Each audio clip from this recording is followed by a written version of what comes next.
East and West learning connections. Helps people of different cultures break barriers and connect with each other. I'm quite concerned by a number of figures, statistics.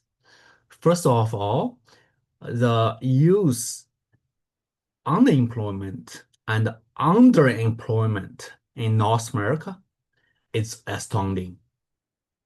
So unemployment not that bad because people can make a living by working McDonald's, Tim Hortons, but the underemployment really is concerning. Not just in Canada, in the USA too. That's number one thing. Number two thing is entrepreneurship. Um, in Canada, is that taking a deep dive. That's really concerning. And the employment growth in Canada is largely recent years driven by public sector. That's also concerning for me. Third concern I have, when you look at a high-paid job in the US, mostly in private sector, the IT tech people, and people work for private businesses. But in Canada, I'm one of the high-income guy. But our Canada, the high-income guy are mostly doctors, corporation CEOs, those people, professors, those are public sector. So people pay themselves very well. But our private sector job is not competitive to compare with US. So people paid IT job, high pay IT job in Canada is almost like half what the USA can offer, or less, even less compared to stock. Those things, yes, people would say, are as first generation immigrant, as parents, as our community, we want our kids have good job, good future, but that's our expectations of our kids are generally low. But even the low expectation, the future seems dimming, going because business is dispersing, going. So I'm thinking too much. I'm getting worried about 10 years ago. I say this is not good because only you, the future you want is you can create. Not surprised, last year is one of the years Canada really get embarrassed on the world stage. Yes, we're mature enough now to take the threat from the USA seriously, but what have we done to ourselves? So I'm doing scrolling on Twitter, so I find that Jerry very interesting. So I shoot Jerry a private message. Can we have lunch together? That's the whole thing gets started. Then later on, over the year, it's exactly a year, Jerry. So, so a lot of things has happened. Uh, to my surprise, Eric took entrepreneur path too. I know Eric for years. We help with East-West Learning Connection events. So I feel it's very important. I take every opportunity, try to make parents think what kind of future we want our kids to have and our community to have. To wait things to getting things to better, it's not a choice. So I would like to hear what Jerry and Eric can offer to us from the first-hand experience rather than Frank talking about this and that. So that's the whole thing. Of course, Jerry located in Waterloo, the the hack house in Waterloo. Eric has a connection to Waterloo. So so the Waterloo is chosen as a topic, but generally it's really about mindset. That's best part East-West can do. So we can do something here. So let me start with a quick intro about to both speakers. Jerry Jiang is an entrepreneur, angel investor, observer sociologist, and founder of Akatos, the Waterloo founder residency at Akatos. He helps highly motivated, relentless founders move faster by focusing on core business principle, customers, urgency, and retail growth. Jerry studied entrepreneurship and finance at Babson College, America's number one school of entrepreneurship. He previously founded Ethos, backed by BoostVC, and actively invests into startup and real estate. Jerry will talk about his unconventional life path and where he started the hack house in Waterloo, how he shared his observation and entrepreneurship program could easily miss an ongoing entrepreneurial golden age and his reflection on why failure is a necessary ingredient in path forward toward progress. So I let Jerry speak, give a quick remark before we can ask any questions. Then I intro Eric. Mike is yours. Okay, hello. Hi everyone. I'm Jerry. So I'm a little sick right now, so I apologize. I might be coughing or interrupting in the middle. Also currently in actually London, UK. Supposed to return today back to Waterloo, but I had some very interesting experiences with the Air Canada digital services that and customer service that, funnily enough, I think startups could actually fix. Um, and that's another story for another time. But yeah, so. I have lived in Waterloo for about a year now. I started originally, I didn't know what Waterloo was. I did apply when I was in high school, so I went to high school in Aurora, which is North Toronto, but I didn't want to actually stay in the US. I think most ambitious kids, either there's like specific programs in Canada that you want to be a part of, or you have like some American thing that you don't really know a lot of details of, but it seems very prestigious, it seems very cool, and you're just like, I just want to be part of that. So because I moved from the US to Canada, I knew I always wanted to go back to the US. And so when I was in when I was in the US, I did a whole bunch of different things. Like I had a startup called Etho. It was an augmented reality motorcycle helmet startup. We were backed by BoostVC and a couple other great angels. Um, that didn't end up panning out. It was a little too early for its time. But I also did a lot of real estate investing and family business, which we just did international trade. Like I'm sure many Chinese parents, Chinese families might know. You have factories or you have manufacturers in Asia that you help connect to retailers in North America, and then you just help them get a good price, right? Like just very basic, solid, fundamental business principles. That's basically how I got started. Both my parents had their own small businesses. I was raised in this ecosystem from a very young age, and I was, I think the most important things that I learned from that was just the idea that if you want to start a business, it's not like a 9 to 5 job, right? Like I never grew up thinking that a 9 to 5 job was even a thing. I didn't know anything about vacations or holidays because my parents would always be taking me around for work related trips and taking to meetings, and then business partners are friends, and these are just kind of things that I didn't know other people didn't know until I got older. But I knew that I wanted to go back to the US, so I ended up applying to a bunch of schools. Babson College is actually my safety school. I really didn't want to go to Babson, but I took a visit to the campus and I met some of the cool people, and I was like, okay, this is it for me. And I think first of all, like whatever you do in life, you have to be always be surrounded by the very best people. That's kind of one of the core principles of Akatos, which is that we try to bring in really awesome people together.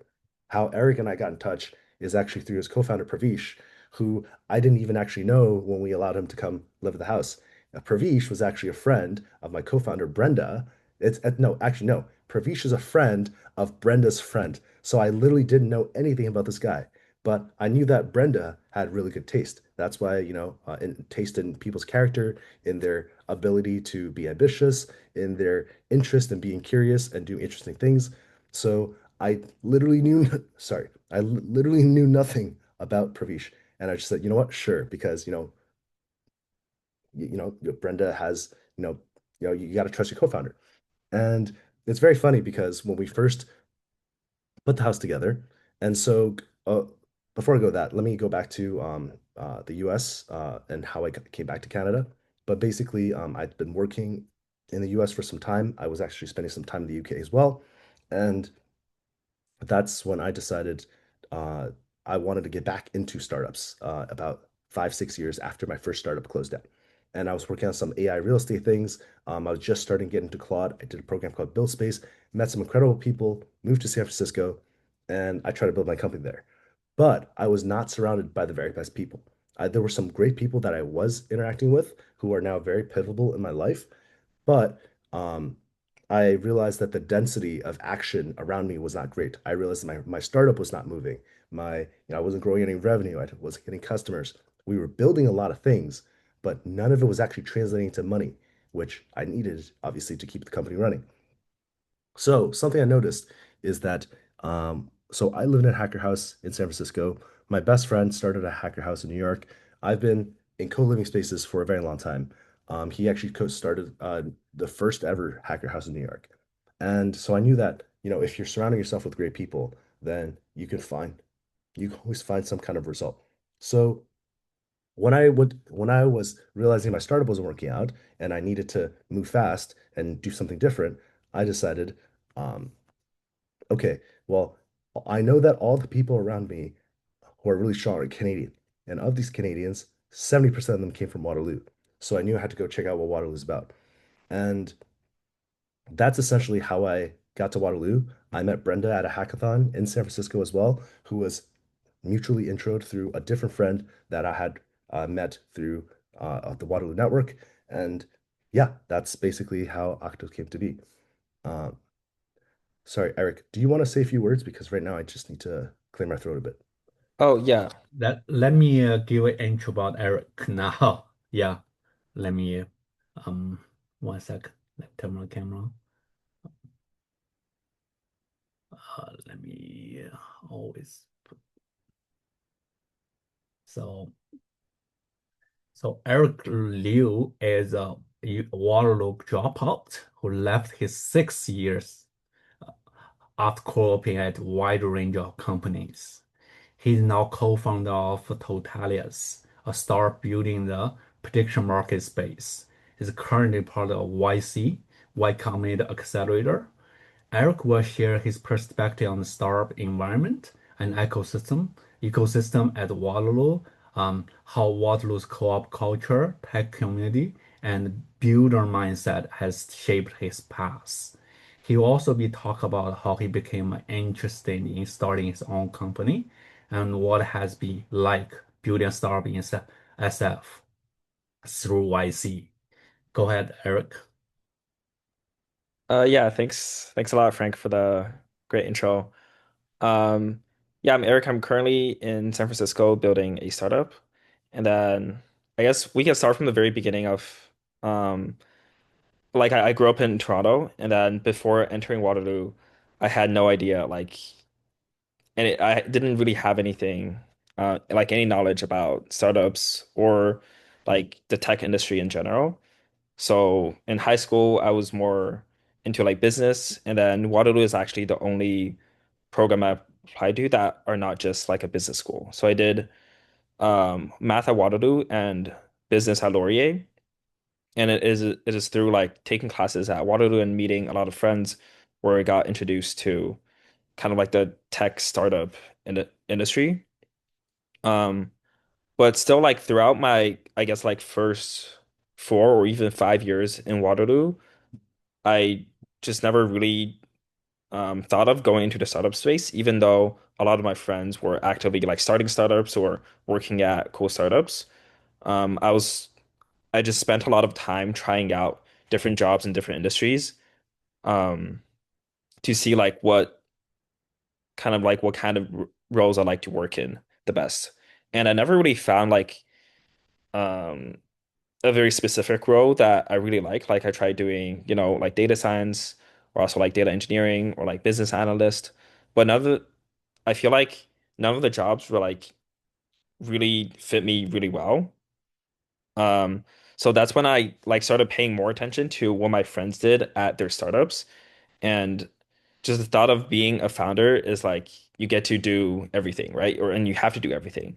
So all the way from, building the product to talking to customers to trying to get investors. There's like so many both like technical and non-technical skills I needed that um it just became like very enticing to me to try to start something my own. And then it is also through Waterloo where like I went to a lot of hackathons, and at hackathons, everyone's very like builder minded, right? So people just like hack together like a prototype in like 24 hours, and then if they see that there's a product that they want to keep working on where they find some traction in these like 24 48 hours, people just like keep building and see where that product like takes them. So this thing, same thing happened to me, and this is how I met my co-founder as well. We did a hackathon together in Argentina, and then we built together like a prediction market borrowing lending platform, and that got like pretty good traction at hackathon. And then afterwards, we just decided to continue working on it. And then pretty much at the start of at the end of last year, where I was finishing up my very last co-op, I was like exploring new grad opportunities as well as doing these side projects. And basically, it came to a point where, um, yeah, basically had to decide if I would just go to like another like new grad job or just do something my own. And I think is like I got really lucky at that point, which is that we got our like first investor funding, which is kind of like enough motivation for me to tell myself like, oh, like I can try this startup out for at least a few months until like I spend all the investor money, and if it doesn't work out, I can always go back to school and then go back to my new grad job. But then it kind of, as you start working on it, like you get more traction and more people believe in you and you have more conviction in the idea. So step by step, I just became like more and more convicted that I want to be a founder and want to like go forward with the startup. And then, yeah, then afterwards we got into YC, and then now that the YC batch is coming to an end, I'm basically so now it's like finally feels like a real thing that I'm running a real company. And yeah, I'm just excited to keep working on this. Okay. Let me just ask you a quick question, Eric, right here. My question is entrepreneurship um n- for everyone? Um, Put this way, maybe not for everyone, but how can you find a co-founder to make it up, something like that. Yeah. Yeah. yeah, I think first is like you need the entrepreneurial mindset. At first, like you need to have really high agency of if there's something you want to get done, like you will do whatever it takes to get it done. Because there are so many things that's like blocking you to reach where you want to be.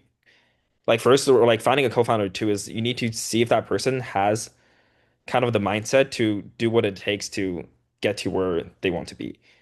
Um, so I'm pretty lucky that like Pravish, my co-founder, who yeah, like stayed at Jerry's Hacker House for a while, like he has a very strong mindset of like, yeah, really want to build something myself, and I want to find like right-minded people to build it with me. So like he reached out to me, and then I also wanted to start something. So I think as long as we have this like driven mindset of I just want to get this thing done, then like whatever challenges that's facing your way, like you can always find a way to like overcome it. Okay. So basically, you're saying if you don't have my entrepreneur mindset, means just not yet. Maybe you need the time to build on. Everybody has that kind of potential, potentially. That you Yeah. were saying. Yeah, I think um like I guess the mindset it just comes from like if you're already building things like even on the side, like not as like your actual job, like if you have kind of a lot of interests and passion about just building things in general, then I feel like you would have the entrepreneurial mindset because you're just constantly finding problems and finding cool things to build on. So that would be like, yeah, I guess a really good prerequisite to have to become like an entrepreneur down the road. Okay, cool. Yeah, so Jerry probably also met many of builder or yeah founders. You want to add to the point? Any point, Jerry? Yeah, I think not everyone's set up for entrepreneurship, but they could be, right? I think the number one thing is desire. It's, as Eric said, like, are you the type of person who just likes to get stuff done, or are you the type of person who will just wait for someone else to do it? And in fact, so the reason why I'm still in London is because there's actually a hacker house here that was set up just temporarily for a week. It's run by these guys from Lithuania. I was telling them, man, it's really hard to try to build an ecosystem in Waterloo. It's a small place. You know what he said to me? I get it, man. I'm trying to build from Lithuania. I'm trying to build from Vilnius. And I was like, okay, at least in Waterloo, we have, a lot of attention from Silicon Valley and Vilnius. Like this guy has to grind and hustle to get all his sponsorship, but he's got, OpenAI, he's got a guy from Anthropic, and he's got, all like, you just have to go make it work. And I think some people, I think everyone is capable of doing that because if you break down what entrepreneurship is, right, I don't think it's just starting a company, it's a philosophy of action, right? And it could be something as simple as like you're the guy in the office in a normal job that likes to fix the problems of that maybe that you see around you, or it's just that action that thinking of proactivity. And sometimes people engage that muscle in like a smaller or a larger pattern. Um, but really all you need is a catalyst, right? A reason to do something. Maybe your friend started it and you're like, oh, wow, that's really cool. And in fact, actually, we've also heard of people like someone's friend gets into YC and they're like, wait a second, this person's not that good. I could also get in. Right? Like, why are they in and not me? And so, really, all you need is some kind of a catalyst if you're not that way already. What that catalyst is, no one will ever know. But normally, yeah, I personally believe that anyone can be an entrepreneur just because if you see what entrepreneurship really is, it's just someone who just takes action to fix something. And then, that the startup entrepreneur is just someone who's hopefully going to make lots of money while doing that action, right?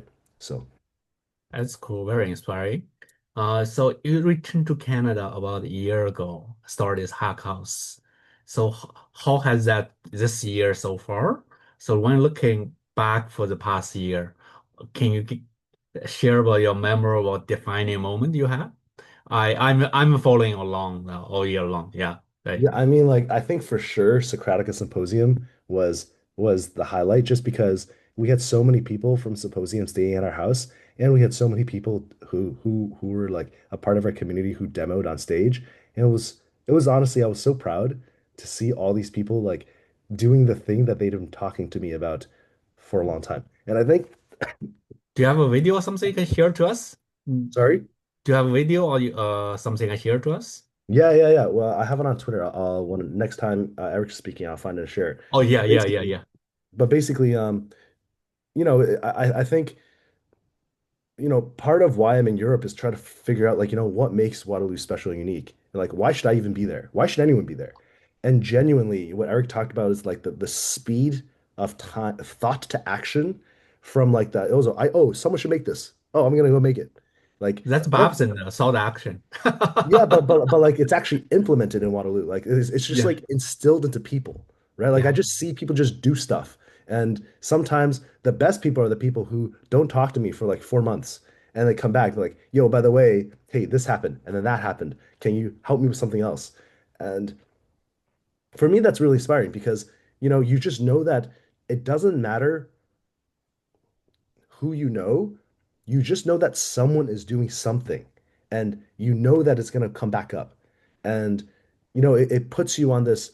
I guess some people, if you don't like grinding, then this is not, positive maybe.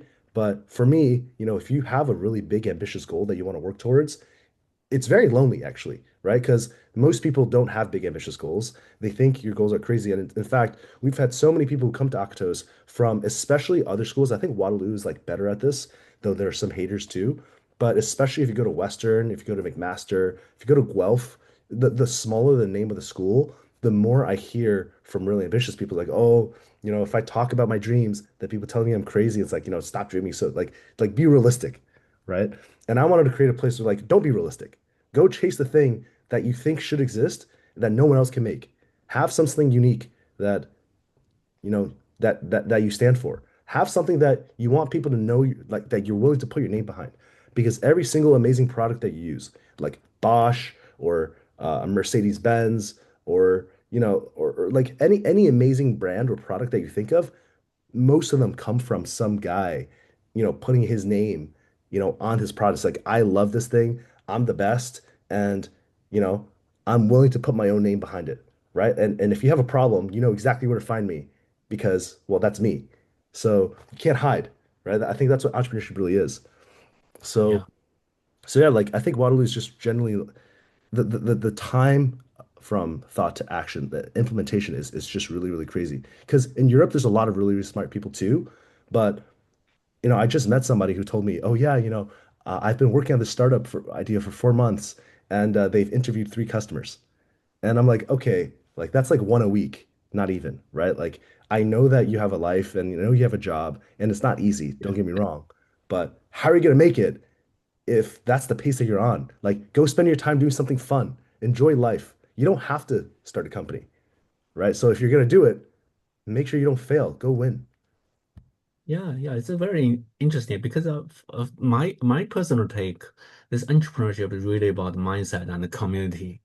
So, um, when you look at Canada, which school has the highest percentage of business leader?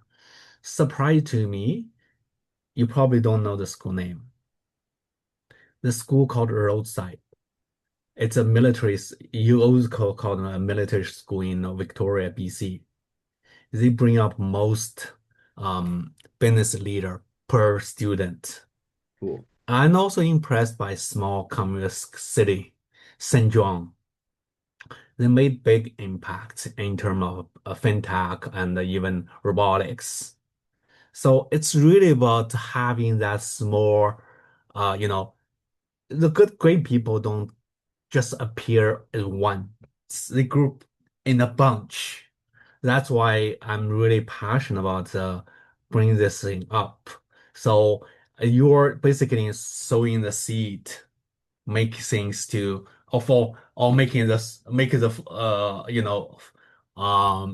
making the soil more fertilized, right? Catalyst, you call it. So what is the future plan for your hack house from looking from now, not from the beginning? Any kind of pivoting plan you want to share with us?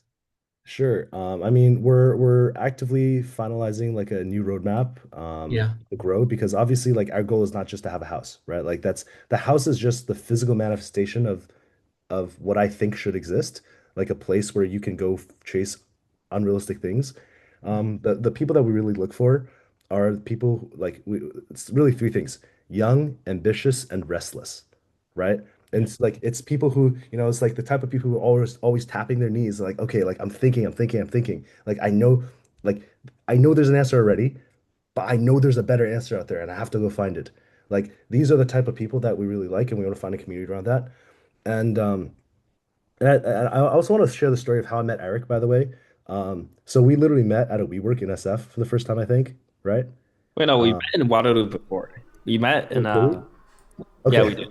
that's right. Okay, no, but okay, I remember when we met you, when I met you guys in SF, like it was just we like you guys were just commuting from your house to the office and then staying there for like 18 hours a day, right? Like you were just doing that constantly. Yeah, And that was this like is why I think communities are so important in entrepreneurship and startups because it's super lonely. Like like for me, I actually missed 2 family weddings, you know, trying to run major event weekends for Akatos. And I really did not want to do that. I was actually at the airport gate. I was like, shoot, I shouldn't actually stay. Like, if I want this thing to be successful, I need to come back. It's Hack the North weekend. I've never been to Hack the North. Like, we have to make action and activity there. And it was super important for us and ended up helping. But like these kind of sacrifices that you make, like maybe, you don't see your family, maybe your friends are going out and maybe your favorite movie or your favorite director is coming and you can't go. Like, it's hard for people who haven't gone through this path to understand what that feels like. And not just once or twice, but consistently when people say, hey, come do this, this is really cool. It's like, sorry, like I know I have customers, I have this deadline, I have this pressure on my back. And so yeah, so I just want to highlight like how hard it is if you want to actually be successful. And like Eric, you know that you're super early on. Like, the chances of failure are still much greater than the chances of success. But the only way that I think people can win, and this is what the San Francisco ecosystem does so well, is that, you can prop each other up and try to help each other to at least mentally, understand that someone else is going through the same challenges that you're going through. And so for Akatos ourselves, like my goal, I've always really wanted to make somewhere in Canada really, really prosperous for any sort of entrepreneurial creative activity, right? And it doesn't just mean starting a company. It can mean being an artist. We've had a guy in our community who's a musician, and he's an engineering musician who loves to DJ, and he wants to become a big DJ. I don't care if he ever makes a single dollar.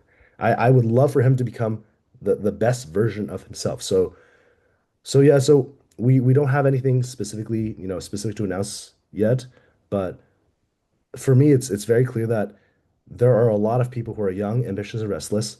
They know that they have a dream.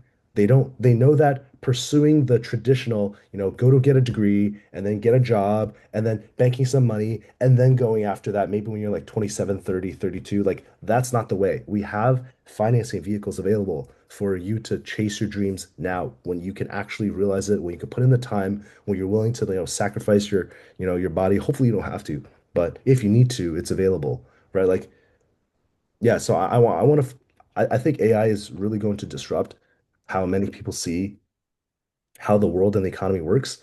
And we want to make sure that those who can, make a great impact, you know, to make everyone's lives better, to make society better, has the chance to exploit that.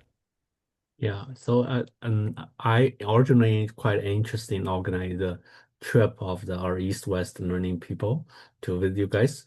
Apparently, it's a little too rushed. Let's plan it to make something happen. So I'm really happy to have you here, so people know you better, so people can know what they can expect if we gonna visit you guys. Yeah, yeah. I will let you to rest your throat. Yeah. Yeah. And then So yeah, I want to follow up on that because, I've spent the last couple of weeks visiting some of the best educational institutions in the world. I went to the University of Cambridge, Imperial College, which is actually ranked as #1 university in the UK for the past couple of years, Technical University of Munich. There's a lot of people who understand that they feel the change coming and they don't know what to do about it, but they want to play a big role.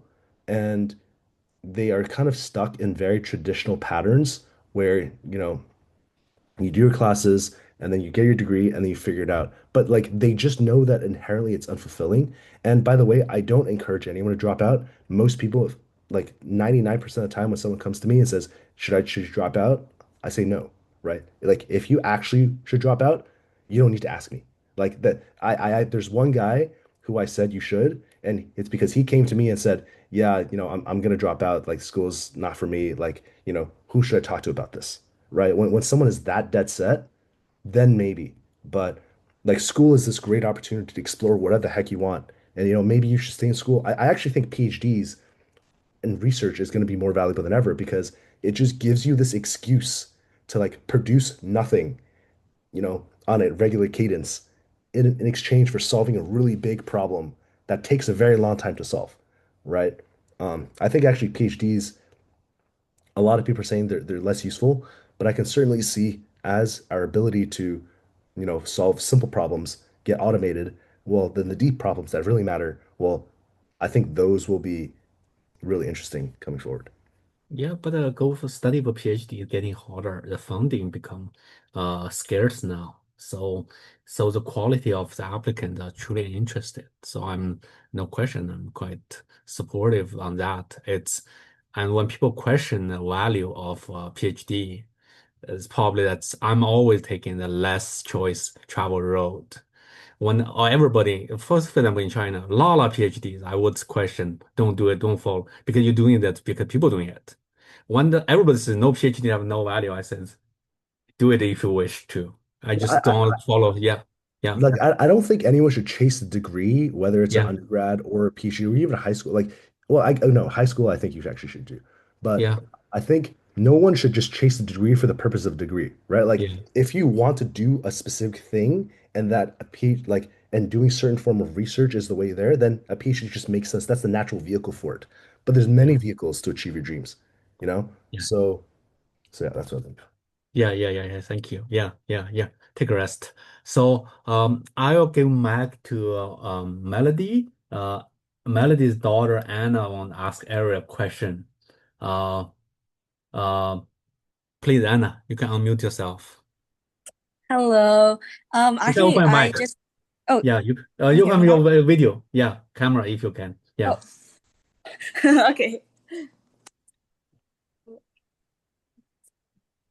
Hi, I'm here with my mom and my brother. Thank you both for sharing, first of all. And actually, I have two questions, one for both Jerry and Eric, and one for Eric What grade are you regarding in? Tell us. YC. Oh, I'm in grade 10, going to grade Okay. 11. Yeah. My first question to both Jerry and Eric is that I've been exposed to tech like in a program that I attended last year called TKS, and ever since then I've been quite interested in tech and startups, and I just don't know if the technical side or like the traditional STEM side is for me. And I know you both mentioned before that hackathons are a good way to go and find ideas. Do you think there's any other ways to find that kind of ideas for startups? So that's one question. And one for Eric is I know you're in YC, so how did you get in, and do you think anything that you did like stood out for you to get in? And if other people want to also opt into YC, what would be your advice? Thank you. I can answer first. Uh, so yeah, I think the non-technical wise, this is what like AI shifts the paradigm so much is that even if you're non-technical, it's really easy for you to just start building something because like you can just spend maybe like half an hour like learning how to use say like Cloud Code to just like get an MVP up like really quickly. So it's pretty much if you have an idea, if you see like a white space in any market, like right now, like AI helps you to pretty much get you where you want to be, like 100 times faster. Um, so I say I'm not sure. Like, do you have any specific um like field or ideas that you want to try out on, or or you think it's just like in general, um, like what a good way to start like something is? Yeah, like the thing with me right now is I don't know what field I'm interested in. I'm also uh going like I'm thinking of something related to business and something else.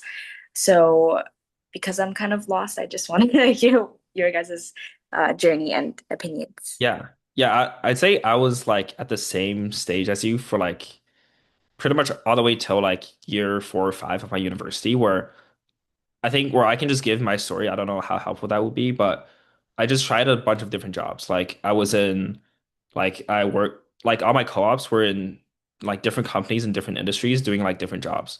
So I was like a marketing coordinator for some like consulting agency. I worked at a law firm. I worked in like CPG industry. I worked in banks and also like tech companies. So just getting exposed to like as many things as I can like help me kind of realize that oh like in the end I like it's like kind of boring like where all my friends are, but like I'm also like the most into tech and just like building stuff, building like cool products. Um, so yeah, so in the end, um, yeah, just kind of went to like hackathons to develop like better coding skills and then start building things on my own and then get into like entrepreneurship that way. But I also know that people like if you're very well connected, you have a lot of connections, you can very much, just find a co-founder that's extremely technical. And if you have like the people skills and kind of like know how to do marketing or, just really good at like talking to clients, then that is also something that is like very needed at this moment for any company. And then for your YC question, I think this is very like luck dependent. So yeah, like first, obviously you need like a really strong drive, and it's better if you have a background in whatever your building is, because YC looks a lot at like the founder market fit in the sense that they'll look very closely on if the founder has the background and experience to solve whatever current problem they're solving. So that is one thing they look very heavily towards. And the other thing is kind of more luck based in the sense that, oh, like if an industry is really hot right now, they think there's like a good opportunity for like the next few years, then they're more likely to fund that company. So for us, like we're in the prediction market space now, which has been like pretty hot for the past few months. So I think that definitely played a part of getting us accepted into YC. Okay, yeah. Yeah, I want to When add to that Eric question to follow up quick because I had a question like that. So you got a really good offer at Coinbase, right? Which they're gonna go public soon. I congratulate your mom on the Coinbase offer. I said you're gonna be financially free very soon.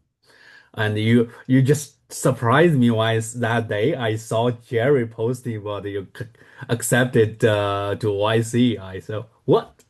So can you tell me how hard for you to, give up the full-time job at, IPO job? Yeah, thank you. Yeah.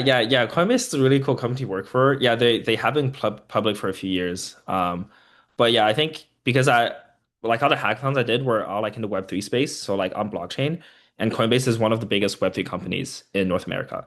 So it was really cool to enter in there, and yeah, I definitely felt very lucky to receive like a return offer to work there.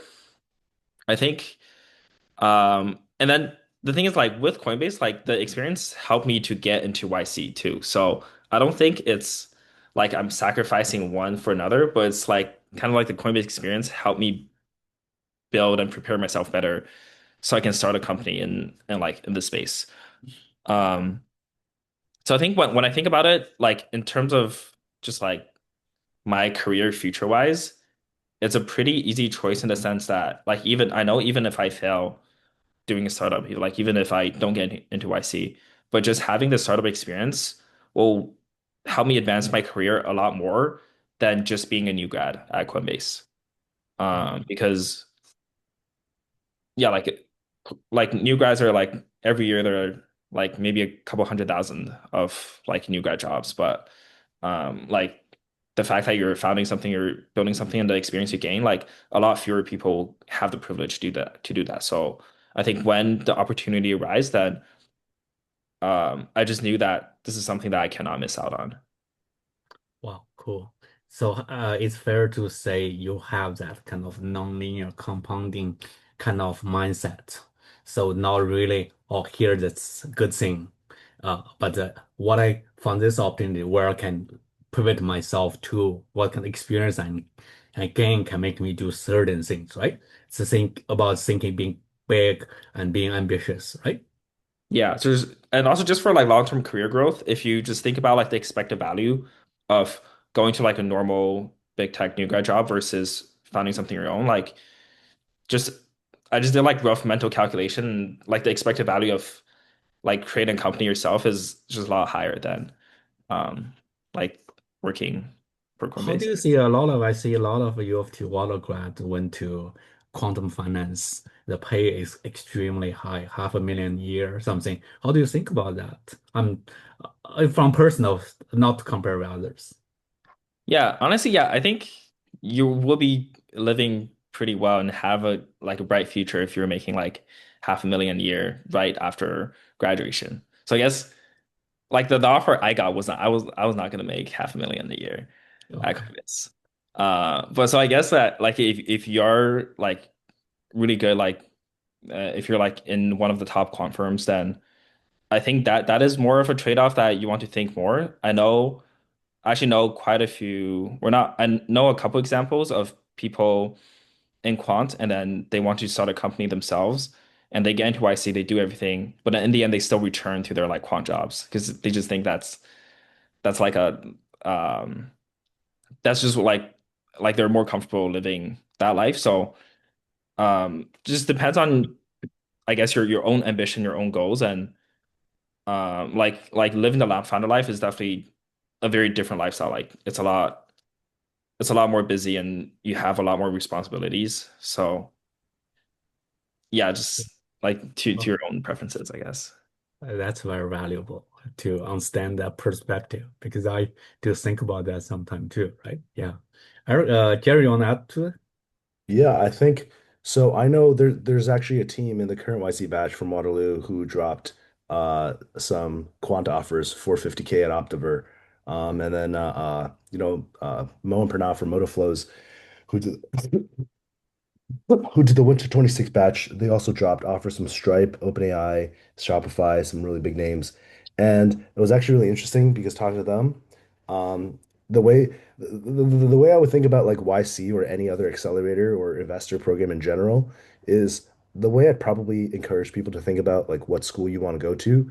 If you want to go to school because like you want a name, then you want to sound good and like I'm a YC founder or like I went to Waterloo or Harvard or whatever. Like that's probably a bad reason to do it, and you're probably not going to be happy either way. Um, like these are just resources, right? So how well you use this resource is going to be dictated on how motivated you are to actually do the underlying thing that the resource is meant for, right? So I know plenty of YC founders who have done nothing with their lives, to be honest, and like, they're just like kind of middling around. But sometimes some of those people are okay with it because they're like, yeah, why would I want to do anything else? I remember we had a talk with Serena Gee from Data Curve who dropped out. She was a bit of a celebrity because she dropped out, and I think she also CSBBA, right, with you, Eric? She was a year younger, but I think she was just I think she dropped BBA like a long time ago. Oh But yeah, she's a yeah. really cool person. Well, basically, like, she during her talk, she was like, well, when she finished her YC batch, she was interviewing, candidates for like a founding engineer or CTO role. And, there was a two times XYC founder who interviewed, and she left the interview thinking, man, I really don't want to be like in my 30s being a two times XYC founder, right? Like I know the title sounds very great when you're not there, but just don't forget like what the big picture is. If you are going to be a founder, the goal is to make a business that you can make money from and like earn a living from and dedicate the rest of your life, as a job. So the idea is, well, yeah. So I would keep that in mind. Like what got you into tech and like your ideas for the startup? Oh no, your what is it? Hacker House, yeah, Hacker House? Yeah. yeah, And for me, a high school student who doesn't really know what to go into, like what would you suggest? yeah. Or So first, yeah. So first, let me explain what a hacker house is for people who might not know. Um, so traditionally, it refers to a group of individuals with skills to either make or build, to either build and make or sell, something that they think belongs in the world. It typically focuses on engineering. So it's like, well, actually, a lot of people don't even sell. They just want to make something. And they want to live in an environment where lots of people are making things because, especially if you're working with like hardware, right? Like you can share tools. If you're working with software, then you can share knowledge. It's easy to talk to your friends, working on the same thing. And really, so what a hacker house is, it's literally just any house, period. And then you get a bunch of people to live in it with you who have very similar mindsets. That's it. Because people ask me, how do you start a hacker house? I'm like, you just literally find a house and a bunch of people who you want to work and live with and are going to get along and not going to kill each other. That's what a hacker house is, right? So let me start with that. Um, I did this because, like I said, I didn't know what it was, obviously, when I was younger. And my best friend had started the first hacker house in New York. And it wasn't a hacker house at the time. It was just like a house. It was called Goal House. Sorry, Founder House. And there were a lot of people who wanted to be founders. I don't think anyone became a successful founder there, but there were a lot of people who had really successful careers, right? Like because there's if you think about it, if you actually want to optimize for having a high earning lifestyle, if you want to earn a lot of money and then you need a lot of responsibility, right? And who else would prove to be better at receiving and managing responsibility and seeking responsibility, most importantly, to go find something to be responsible for, than someone who owns a business or at least try to start a business, right? So that's why I just started, Hacker House because, my friends did it. It was really cool. That's how I met my co-founder. Um, and it was just really awesome. It's basically like being in a college dorm post college because when you're in college, it feels great, right? Like when you're living with all these people who are similar age, similar mindset, similar goals. And then once you get old and you graduate and you just feel like I don't know, like for me at least, I felt a little lost because I just like I was working at SiriusXM in Dallas, and most of my colleagues were twice my age or more, and I was just thinking like, is the rest of my life going to be dictated by this 45-minute one-way commute? Um, and then life just did not feel meaningful, right? So anyways, Hacker House gave me like some kind of feeling of like, wow, there's exciting things that anyone can do.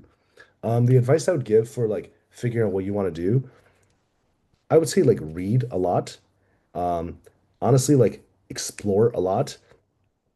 I think there's a this is something that we actively talk about with a lot of the people who are in who I meet with.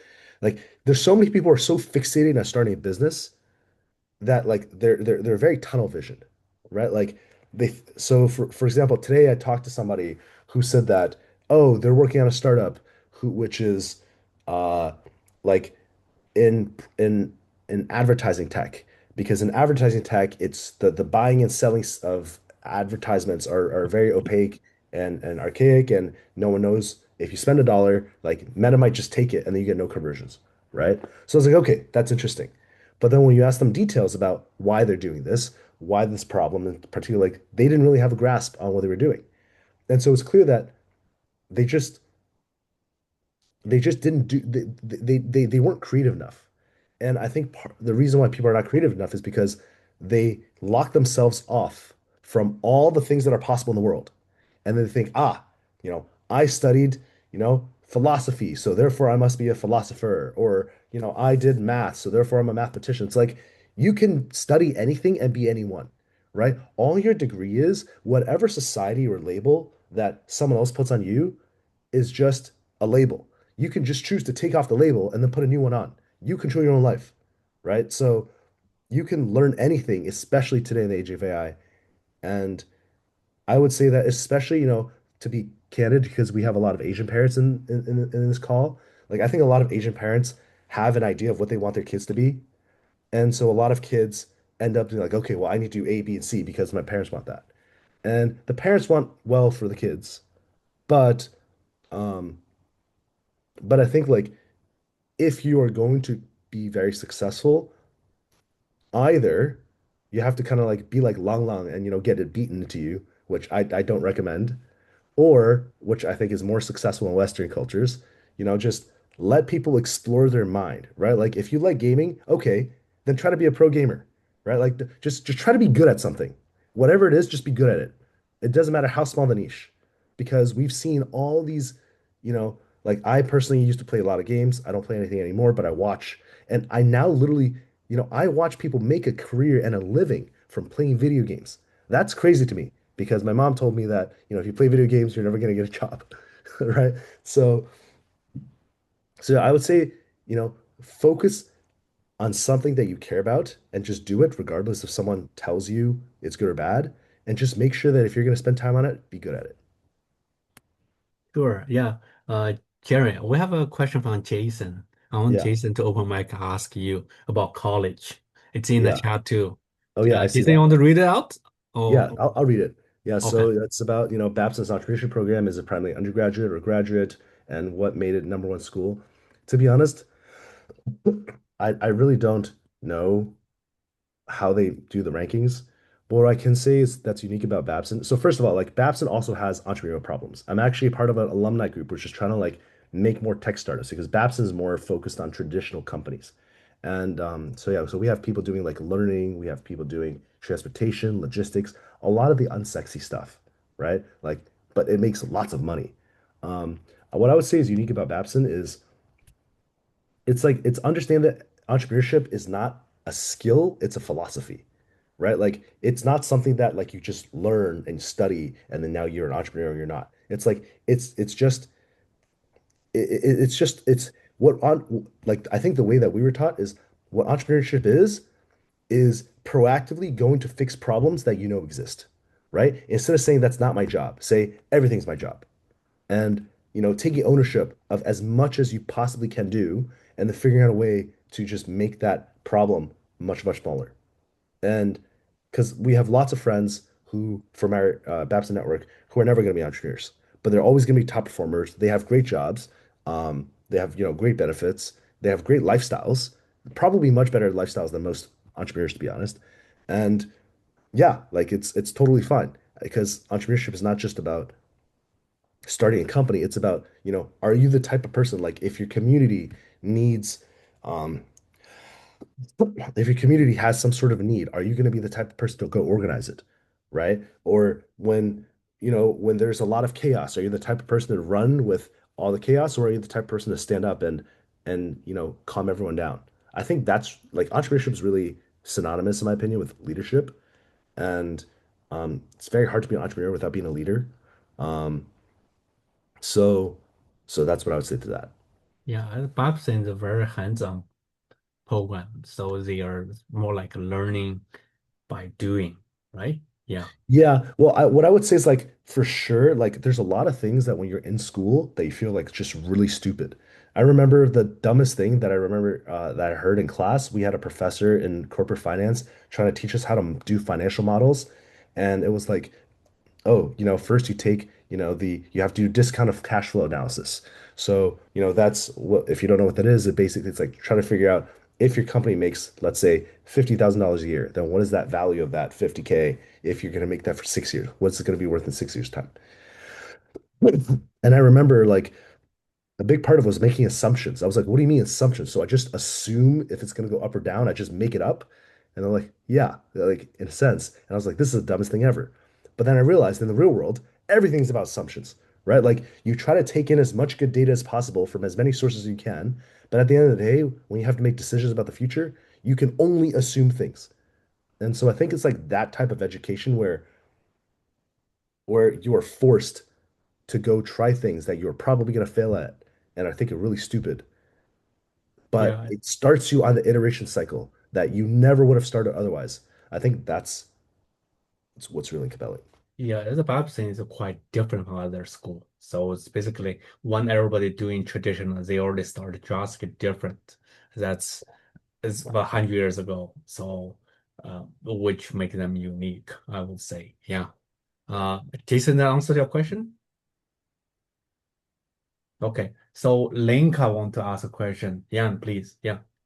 Okay, so I wanted to ask Eric, what have you learned from your YC experience? That's the question for you. And for Jerry, in your house, what kind of do you provide some special programs or a service to your residents? And also a question for both of you. What do you think Canada um, need to do to attract more people to do their startup in Canada? I think a part of what you're doing, Jerry, is helping with that. So that's the question for both of you. So Eric, can you share with us some lessons or experience you have learned? Yeah, of course. I think at YC overall has been a great experience. It's pretty much everything related to building a company. Because the like partners at YC, they all either went like built multiple companies or they built like really big companies and they've seen hundreds of startups like how they build, how they succeed and how they fail. So they have like a lot of really invaluable advice. Um, so yeah, it's pretty much like just everything related, like how to secure clients if you're doing B2B, like how to do sales, how to grow, how to kind of hire and how not to hire. So like for example, like a big mistake that a lot of startups will make would be like hiring too aggressively at the early stages where you should really try to stay lean and have like a very extremely high bar of the first employees you hire. Um, so yeah, that's like an example of the advice they give you. And then also just how to talk to investors when it comes to fundraising, because there are so many kind of strategies and like or like tricks you can do to um navigate this like investor founder relationship. That's also like a part something that they've seen a lot and they're really good at giving advice on. And also, yeah, just like pitching your company. No, yeah, I think those are like some of the more valuable ones that I got from YC. Mm. They introduce a lot of experienced people to you. Yeah. Yeah. And also, yeah, and another big part is because each YC batch has like at least like 150 to 200 companies. So it's a super, you just meet like so many companies, so many founders, and you just get to hear like everyone has kind of a different background. And it's just really cool to hear everyone's stories and what they're doing, and you can learn from a lot from each other as well. Mm. Have you met a lot of new friends in that circle or in generally in San Francisco?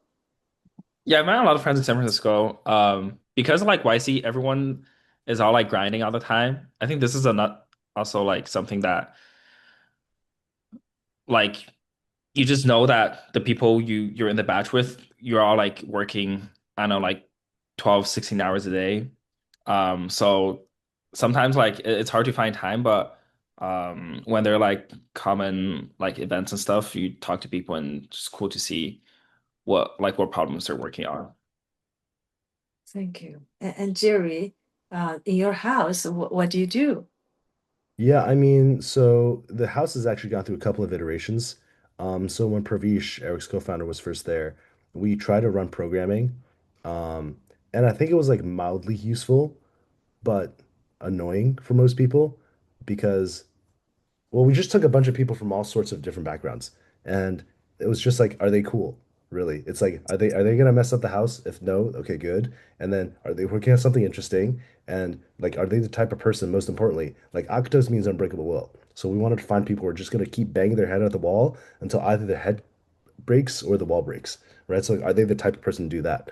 And and so we tried to run some programming for these people, but turns out when you find people who are very stubborn, they also don't like doing things your way. They like to do things their way. And so what we transitioned it to is just more of like a you know what? Okay, well, we have cool people. If you want to meet other cool people, come here. And so yeah, I actually, because I missed my flight, I have like lots of people asking, hey, can I come visit this day? Like there's a lot of people want to come visit, and we just want to bring a lot of cool people together. And at the house, like we try to find people who are very thoughtful, um who are very driven and who understand urgency because I think, to connect to your, Canada question, what is Canada missing is I think just most people are missing some sort of urgency. It's like this has to be done today, like 5 minutes ago, an hour ago. Like I don't want to hear how it's going to be, it's just everything has to be done now today. Um, I don't think that culture really exists in a large manner anywhere outside of America has so much of this culture. Partially, it's because like I think the economic situation is just, people always have to work, right? And the market's a lot more cutthroat. But yeah, so we try to find people who have this culture of urgency at the house, and force everyone to think, why can't you do it faster? So if you like the people that I met in Europe who are really smart, but then they tell me, hey, I've been working on this startup for like 4 or 5 weeks, and right now we just got to customer discovery. I'm like, it took you 4 or 5 weeks to go talk to customers? Like this is like day zero, right? Like you should have finished that, or at least you should have finished the starting phase by week 4, you know? So like if Let, you're let, like if let, let me add on to that question. Let's move the clock back by 18 years, 2008, 2009, the meltdown. The people in Canada, people get rewarded by being slow and responsible. US people, they did greedy things, they get punished. Probably, I would argue, if you move clock back forward a couple of years, similar thing gonna happen again. What do you think Americans' mindset is still superior? A quick question. well, I don't think it's necessarily like superior, like better or worse, right? I think it's if you're gonna ask what entrepreneurs prefer, entrepreneurs will always prefer to move fast and fail fast than to like wait. Like you only have one life, right? If you look at someone like Masha Yoshi's son, I don't know if he's a particularly good example, but maybe he's the best example because he, made a ton of money with Japanese, like he's gone bankrupt and made hundreds of billions of dollars like multiple times. And his WeWork thing crashed entirely and he sold Nvidia too early. But his stake in ARM has made SoftBank like hundreds of billions of dollars just in one investment.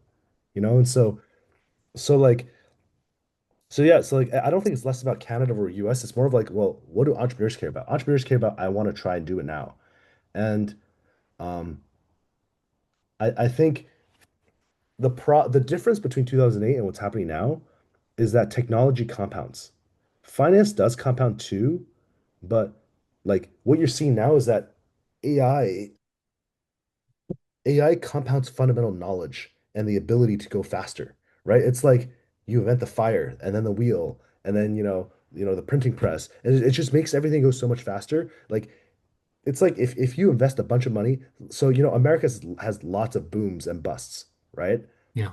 I think it was actually a very good thing for the American economy because if you look at whether it was the build out of the railroads or the build out of the fiber optic cables that connected American, internet infrastructure, most of the companies that participated in that lost tons of money, and many of them went bankrupt. But once they go bankrupt, I mean, the assets are still there. I mean, so my background started in real estate investing. Like, I love when other real estate investors go bankrupt because someone just spent all this money to build this thing. I could never build it for this price, but now I can buy it for this price, right? Like, that's great for me. Um, Okay. and I think, the problem I think with a more safety oriented culture, and it's not a problem in the sense of like it needs to be killed, but it's something to be mindful of, is that opportunities compound, right? Someone who dares to take risks, their upside is uncapped because you never know if they never quit, you just don't know how high their ceiling is. But so it's like a mathematical equation, right? The worst thing you could do is like go to zero, the best is uncapped, versus someone who always chooses a safer path, then the downside is the same, but the upside is a lot lower. And Okay. so, yes, like this all might happen. Um, but will America be in a worse or better position if it has a much better energy grid? If it Yeah. has many more data centers, right? Yeah. If it has, the ability to, collect all the best AI researchers in the world and all the best startup founders in the world to build in one place.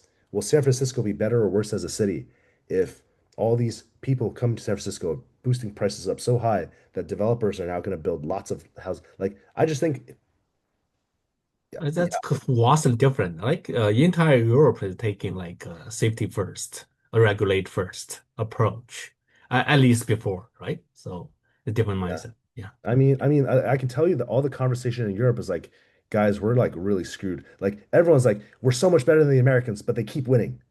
And I think this is the thing that like, because maybe I'm a dual citizen and I lived in America for a long time, so maybe I just get it more inherently than everyone else. Anytime America, the United States of America competes in any competition, it doesn't matter what it is. It could be like, I don't know, arm wrestling, right? If there's a USA flag next to it, it has this aura as like, yo, this guy's gonna try to win. America's always tried to win, right? They don't care if they lose because what matters is they're not gonna stop. And I think very few cultures have that same mentality. Very few culture. I mean, Chinese. That's Chinese culture. It is Chinese culture. Yeah, I mean, that's why the number one and two are Chinese in America, right? Like, yeah, it's like, you know, but yeah, like when you see that flag, you're like, oh shit, America's competing. Like it could be soccer. Like Americans have always been, not great at soccer. But you look at what their team has done and you ask people whether they're like, oh my God, like America wants to win, right? And I think, yeah, Okay. I think if you want to win, yes, you're always gonna suffer setbacks. Okay. No startup is ever gonna just go straight up, right? Like, yeah, Eric, I'm curious, like, were there ever times where you're like, yo, like even through YC, you're like, oh, I don't know if this is where you felt, where you doubted yourself, Like doubting myself in the sense that like doubting the startup. or like, did you make the right choice or anything like Yeah, that? I feel like as a founder, you always kind of have this like existential dread of like, does this actually matter? Like, do people actually want this? So I think like the doubt is like it's a constant thing, but um yeah, Yeah, I think in the end you just gotta trust the process and just know like you're trying your hardest. yeah, because even for me and for Akatos, like, I think like half the time, like this is so stupid. Like, why am I doing this? Right? Like, Yeah. and then I keep getting text messages from people like they're asking me, "Hey, can you introduce me to some people for fundraising? Hey, can you help me look this through?" And it's like, okay, well, clearly I'm making something useful, but I think it's very easy to quit right now. It's always been easy. It's always easy to quit, right? Like quitting is always this like it's like, oh man, I'll have no more problems. That's been so easy. But then that's not over. You know that quitting is just I don't know. I just want to win. And then I'm gonna follow up on Mia's comment No, on there's one more before. No, next one is Darren about the track north. You see oh it? Yeah, yes. Oh, yeah. but before that, I wonder whether Erica has anything to add to this question. Like, what do you think Canada can do better to attract more startup owners, like based on your own experience? Yeah, I think a lot of like I agree with everything Jerry said. And then also I think it's just there's something I think it's like urban economics theory or something, but like there's a reason why like all the movie people are in like Hollywood and all of like tech people are in Silicon Valley. It's just like naturally when there's a dense talent, it attracts more talent into there, which makes the talent denser and then it's like a positive loop. So San Francisco, I feel like there's just nowhere else like San Francisco in terms of like founding a company because just on the street, like chances are like a stranger you meet on the street is like a founder. So just being here is so helpful to helping you like start and grow your company that it's just really hard to replicate anywhere else, like anywhere else in the world. Let me add to that point. So Toronto has most accelerator or incubator than any other place. Do you know that fact? I did not know that. Like Yeah. Toronto has the most Yeah, startup. Toronto has more incubator than much more than New York has. Yeah, but Pe- they're all nonprofit, so like anyone can just start one. It's not like They yeah want to encourage people to do it, but they're not doing it. yeah. You go do it. I'm not doing it. So it's a puzzle for me. I'm very puzzled. Yeah. We have probably, I remember I have 4 or 5 times more than New York has. So even the U of T has like 30, 40 of them.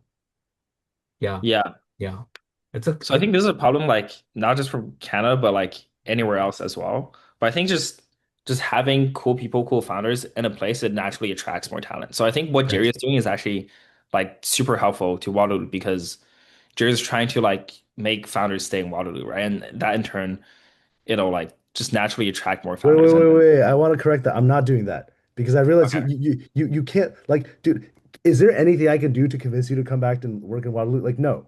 Right. So I really want to reframe that because a lot of people ask me this, and I used to think this, and I realize this is like really silly. Like Or great what you can do is do something more like this to Well, encourage what I people want to do again. is I want to attract more great people, period, right? Like, Yeah. so I think in America, I think when you're American, you just automatically assume whatever's the best in America is the best in the world, right? Like most, like you go to New York, you go to get a hot dog in New York, and the hot dog stand says best hot dog in the world, right? And then there's like five other hot dog stands right next to it, all saying we're the best in the world. And I think in Canada, very few people think the same. It's like, oh, if you're the best in Canada, that's like very different than best in the world. Like very few people in Canada is like, we're gonna be the best in the world. And Funny enough, actually, I heard that exactly phrase about 10 years ago in playground. Yeah. what's playground? Yeah. Oh, the best USA thinks they're the best in the world. Canada Yeah, thinks they're but best in like the the thing yeah. is like when you believe it, if we say it enough, like people believe it, right? Yeah. And um and so part of what I'm doing now is like rather than try to keep people in Waterloo, I think Waterloo is the very, very, very best place in the world for people who are young, restless, and ambitious to go, right? You will figure it out. You will meet someone cool, right? You will find people who motivate. Like for me, the biggest moment of inspiration I had coming to Waterloo was one of the guys who's lived in the house, Santiago. Like when I first was trying to get the house ready, I had to install a digital lock. And I was like, oh, I don't know how to do this. Did I even try? No, I just knew I didn't know how to do this. And I was like, oh, Santiago's the mechanical guy. Okay, Santiago, you can do it. And so he's like, sure, I'll do it. And I watched him try, and then we were missing a part, so I had to have to take it apart. But I was watching him do it, and I was like, this is so brain dead easy. All I have to do is unscrew two screws and then pull some things out of a hole. And it was like, wow, I can also do this, right? And so I think Waterloo is this place where you can constantly watch people do things that they find simple, but others think they can't. And there's this like I can do culture. It's like let me just fix this. Like I so many engineers I know from Waterloo have like toolkits. There's a guy I know who literally has electrical tape in his bag when he travels because like oh if the hotel light is broken I can go fix the light. I was like I would just ask for a new room. Right? Like I think that culture really doesn't. I've been looking for it elsewhere. That's why I'm traveling, and I haven't found it yet. There's different subsets of this type of culture. Yeah, so for me, it's like, and part of it is like we're gonna try to bring in some people from Vienna, from London, from Munich, to come to Waterloo and be like, you know what, let's just collect a lot of people here, see how it goes, because genuinely, I think there's very few better places in the world to start something from zero. Because even if you go to San Francisco, it's so expensive, right? Like your rent, especially right now, is crazy high. Eric, I'm not even gonna ask you how. Wait, well, you guys had a house for a while, so you guys are kind of okay. But like, I've seen people pay like 7K a month for a two-bedroom apartment. Um, Yeah, it is really expensive in San Francisco. yeah, and then your food is like 20 plus bucks, per meal. Your Easily. Yeah. Ubers are like everyone I know who's all the YC founders are getting killed on Ubers. So like how are normal people doing it, right? Like I think Waterloo has this really awesome combination of accessibility, culture and some aura. And so, yeah, I would love to just get all the world's most talented people to just do like 2 weeks, right? You don't have to stay for the rest of your life. Just come see what it's about. And I bet you some people want to stay. And if you want to be the best in the world at something, I think it's actually a lot easier to achieve something great than just starting with like a middle goal. That's my opinion. Let's go back there. Question, the Hack North. Yeah, question. Yeah, so yeah, when I went to Hack the North, I didn't actually like attend Hack the North. So that's the thing, like I knew that it was a big weekend, so I didn't make anything. I went instead to go talk to all the companies, all the founders who were there, trying to get them to come do a talk at our house because I knew there were a couple great founders like Hambi from Mintlify, right? Like she was just there talking with all the students. But I'm like, hey, we have a lot of founders who would love to learn from you. And she gave a really great talk. We tried to get Anna from Paradigm. Fortunately, she couldn't make it. We got what's his name? Ji-Woon from Melius AI, right before he left Ramp. It's just uh like I was specifically focused on trying to bring amazing people who came to Waterloo specifically to recruit and try to take some of their knowledge and skills and distill it amongst the founder curious. So that was my goal. Because I've been to Hack North too. Maybe I can answer like trying to find the idea part. Um, yeah, it can be hard to find an idea. So the best is like you kind of research beforehand, just have an idea in your mind, and you have teammates already that you can build with. But if not, at least what I do is I just choose like a sponsor and just do one of their tracks, and then that way it's a lot easier to come up with something because you already have like they already give you suggestions on what you can work on. So at least for all of my like crypto hackathons, I would focus on a few tracks and then just find an idea that satisfies those. Um, yeah. Hope that answers your question. Sure. So next is Stella. Stella, you can open your mic. Yeah. Thank you very much, Frank. And I apologize. My Wi-Fi is not connecting well, so I'm gonna keep my camera off. Jerry and Eric, you guys are both very inspiring. I say that because I also have a daughter who's doing something similar to what you guys are doing. I can hear her talking, her friends talking in this conversation. And I can sense, even we're on Zoom, I can sense your passion. I really wish you well. There's been a lot of topics discussed, and I noticed we only have 5 minutes left. So I want to bring it to a bit more to the personal level. And I want to see if you can give some advice to people on the call, like you said, Asian parents, lots of us are there. So I have two questions for you, both of you. One is, when you were on this journey, what is it that your parents did that you appreciate most? And given where you are today, what is it that you're expecting from them that can really support you? So I ask that for personal reasons, but I feel that I really hope our next generation will see more of you guys, make an impact, go through what you're doing today, inspiring other people to be entrepreneur, to, whether it's a profit or nonprofit, do something big, solve bigger problem. So it's a big mindset change for a lot of parents who are first generation immigrants on this call. So I really love to hear what you have to say about your own journey, what they've done for you that you really appreciate, and what you would love to get more at this stage of, your journey. Thank you. Yeah, thank you so much, Stella, for the kind words. And yeah, wishing you and your daughter and her friends all the best as well. Um, I think I'm very fortunate where I have really good and really supportive parents. For you guys don't know, like Yang is my mom, and she has just helped me a ton through like my childhood and teenage years to kind of help me like go out of my like comfort zone and try new things. And I took a lot of like inspiration from her as well. So I think just being like supportive overall, like when I said like say like, oh, I might drop out of University of Waterloo, um, yeah, my mom was like mostly supportive. She leaves a lot of like all of my like life decisions just almost always to myself.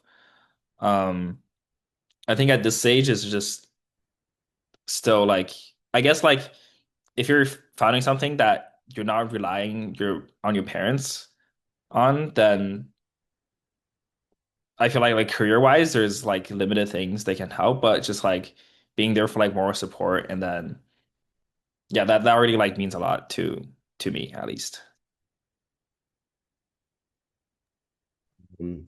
So for me, it's a little different because like both my parents were entrepreneurs, but my parents were divorced. So I was raised by mostly by my mom. And I would say like so for most of my life, my mom was like a very stereotypical, Asian mom, very tiger mom. I had all my things planned. And I think the number one thing that parents should keep in mind is that you cannot insulate your kids from the real world forever, right? And sometimes like to make progress, you need to go through some pain. Because for me, I actually almost failed out of college. Like, dude, I almost became a dropout, but like a bad dropout, not a good dropout. Because I was like basically through most of my life, my mom was like the safety net who helped, keep me from going anywhere too bad. So like I had my grades, I had my piano scheduled, I had all these things scheduled for me.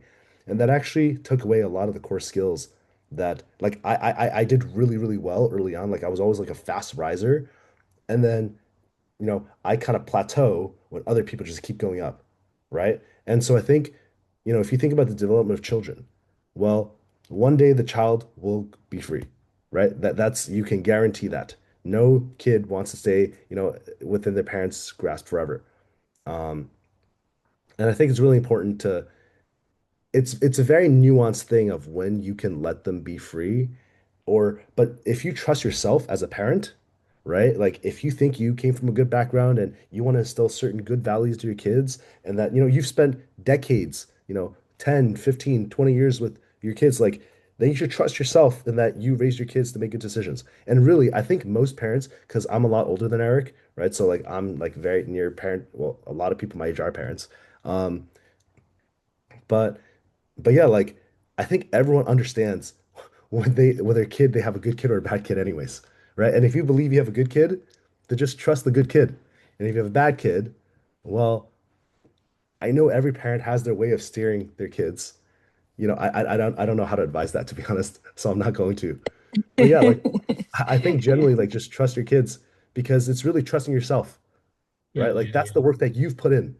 The kid, my partner, we talk about this a lot because, like I said, we're at this age, like, the kid's been watching you since birth every single day. They've been observing, learning. Mhm. And if you feel like you have a life that you want to share with them, they already know. I guarantee you they already know, right? It's impossible for any child to say, yeah, I don't really know what my parents want for me, like, no, they already know.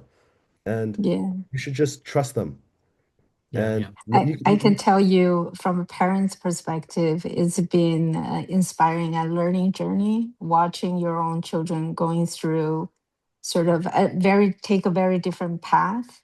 And every step on the way, letting go is the most difficult thing, but you of learn course, and you grow. of course. Um, my daughter has been an inspiration to me as well. So it's where I'm at a stage she's encouraging me to try do something that I love because I couldn't do it because I had a family. I need to support her to pursue her dream. Now she's trying to tell me that you can take a pause and do something. So this is the kind of conversation I really appreciate talking with the younger generation. You'd be surprised like how much we learn from all of you and watching how you're taking on the world and how sort of all the years your parents invest in you, um, that is like really paying off, and you plant the seed and the seed is growing. So there will be rain, there will be winter, there'll be hard times, but keep doing what you're doing. It's amazing to watch all of you doing these kind of entrepreneurship. Congratulations to you. I've been in HR all my life, and you're the kids we would love to hire, but I know that you're the kids we would have a hard time to retain. So congratulations. Just, keep your head down, do the great work, make lots of friends, and the ecosystem comment is so true. Thank you. Thank you, Stella. Yeah, I find that being a parent myself, it's a very humbling experience because my kids, they exposed to other extraordinary friends. You just mentioned about the data curve. Serena Good is a good friend of my daughter. So, um, so having said that, being the parents of, kids who are exposed to great things really is humble experience. Therefore, I try to not intervene, but I'm always open-minded, try to be open-minded, uh, especially for this Gen R, if I have a younger one. I just feel like the data or the internet, the influence not always good. I try to be objective, so I try to encourage good judgment. When you know your kids are doing from first principle, they're doing okay, you try not to intervene. But when you feel the tech culture can be pointless, they might lead us to a very miserable future. I do want my kids to have that open mind to question everything we do. How can we make we can make the world a better place? In the sense, we not be trying to be successful for the sake of success. So I'm a learning as parent. I try to be stayed out of my kids' business because if I'm not helpful. So I'm going to read a paragraph, a sentence I read today. What we hold on to, it perpetuates our reality. What we let go of creates a new possibility. So, but we by not allow this happen, we not hold on, not be controlling. So we create a lot of opportunity. But I want to um, invite you guys periodically come back to here to talk to us, share about your journey. And we are really fortunate to have you guys. So maybe there are more questions. Whoever have question, one last question I can ask in the audience. So just open your mic. I want to encourage a conversation, touch more life. Yeah. Something I'll say as we wait for if any questions come in is yeah, Yeah, I think Jen it's has a question. Yeah. oh, okay, good. Oh, What is your most difficult time? Difficult time. Yeah. like in terms of over the course of the startup or like in my life in general? Jen, please clarify anything. Um, I say over the course of the startup, like at first it's at the very beginning where you just only have an idea and you don't know if it's going to work. And you have to kind of research a lot and do a lot of trial and error to see what actually is something that people like. And then another part, like in a startup, is like kind of like pretty recently where we're trying to kind of raise our seed round and just like talking to investors and doing other pitches. That's been a pretty difficult time for us because yeah, it's just like entire like it's like our both of our first time like founding a company, so there's just a lot to be learned about, what you should do to Yeah, like how to talk to investors, how to pitch, and how to be better at like navigating these relationships. Um, and then in my life, I'd say, yeah, I can't think of like an especially difficult time. Maybe in middle school when I first immigrated to Canada, it took me a while to like settle in. Um, yeah, Jerry, you can go.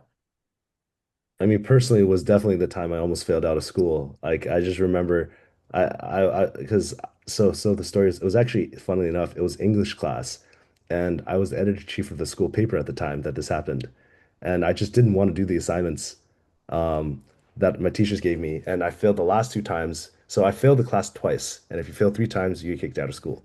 And I failed because I would always do all the work until the last like day, and I was like, oh, I don't want to do it. This. I really hated the work, so like I just don't want to do it, and I just never submitted. I just pretended like it was gonna be fine if I just covered my ears. And then luckily for me, the third time around, I got lazy at the start of the term instead of at the end.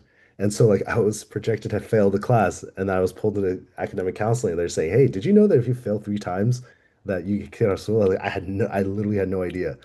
And so I just remember at first I couldn't tell my parents anything because like if they knew I would be so screwed. Like I went through I got way too good education to fail out of college. Like that's just like not acceptable. And I just remember every day I would walk back to my dorm at night thinking, oh my God, like what if this was like my last term here? Like where do I go? Like who do I go to? What city do I go? Like yeah, it's just like who do I even tell? Because I wasn't gonna tell my friends anything. It's like this is horrible. And just basically it was like I came up with a plan. I was like, okay, I have to make sure I have to find a way just to pass. I just have to pass somehow, and I can't say anything until I graduate. It's just so because I also was missing credits. So I basically like, you know how some people have like money problems and they're just like, ah, don't worry about it until like the bills really come due. I had that with like my credit problems, like school credits. So I was missing like three, and I would just be like taking extra classes in summer school and doing a bunch of random things to try to make it. I did graduate on time. That was like the number. I didn't want anyone to know I was going through this. So I just like internalized it all and just made a plan. I was like, okay, well, here's how I can, mathematically graduate on time. And yeah, for sure, that was like the most challenging moment of my life because at the same time, I'm also very curious. So, and I just like getting my hands dirty into things. So I was simultaneously running like three different school organizations while also trying to pass, while also trying to get a job and internship. And it's like, yeah, that was really hard. But that was not a Babson thing. That was like a me thing. I failed because I was, yeah, too distracted. I was ironically gaming. So that's why I don't play games anymore. But, maybe, I was also not very good. Actually I was decent. But yeah, that was definitely my very most difficult That's time. first time I heard this. Yeah, well, so actually, I told my mom at the end. I was like, so my mom was extremely like controlling and like protective of me in a normal Asian parent way. And then like basically, and so she'd be like call me every couple of days or weeks, and then I would just like ignore. Like when this happened, I would just like ignore her. I was like, I cannot talk to her. Like, there's no way I could ever say anything because I was just so scared. And then when I told my mom at the end, um, like, oh, I almost didn't graduate because of ABC. My mom was like, oh, I knew this. I was like, what? She was like, oh yeah, I was expecting you to like knock on the door, be like, oh, I failed out. I got mad. I was like, you thought I would actually fail out? It's like you didn't believe that I could figure it out. But yeah, that was really hard. Next time when you come to Toronto, find me. I'll buy another lunch. Okay, okay. I won't get a story like that. Yeah, Oh yeah, man, yeah, yeah. yeah, that was Okay. really hard. Yeah, yeah, yeah. Thank you very much. Thank you both so very much. And thank you for everybody for the great questions. I really enjoyed tonight the talk. Yeah, the sun's still up, so you can take a walk, you can spend time with your family. It's a happy Father's Day. Yeah, I personally think all the nature has a self-correction mechanism. Things will be good. So to be entrepreneurial, you have to stay optimistic about future. Yeah. So I'll live happily, to make most of our talent. Yeah. So I was really inspired by you. Yeah. And yeah, your community. So hope to invite you again. Oh, we just go to Waterloo to see you guys. Yeah. Yeah. Yeah. Okay. Thank you. Thank you, Frank. for making all this happen. Thank you, Jerry. Thank you, Eric. Yeah, thank you Eric, I'm guys very for hosting proud this. of you. For inquiries, please contact info@eawlc.org or visit our website at www.eawlc.org.